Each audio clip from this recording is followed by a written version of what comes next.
Hola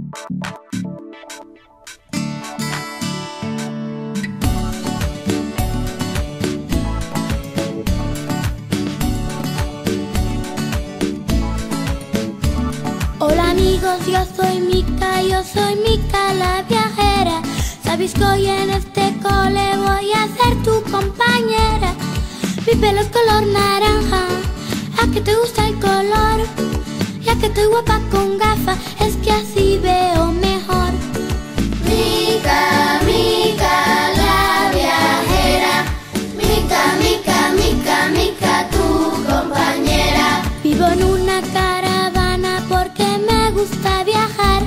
Y como yo viajo tanto, hoy te puedo visitar. Cantaremos todos juntos, contaremos aventuras. Soy alegre, soy bromista, también hago travesuras. Mica, Mica la viajera.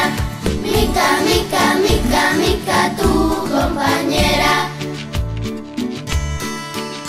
Me gustan los animales,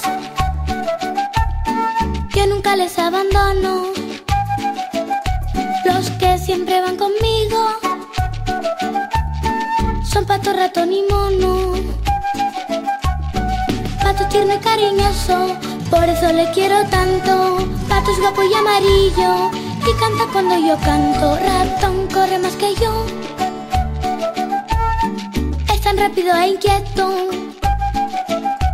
A Ratón le quiero mucho, de verdad te lo prometo. Mono está listo y gracioso, nos reímos un montón. Mono sabioso y le quiero, Mono está en mi corazón.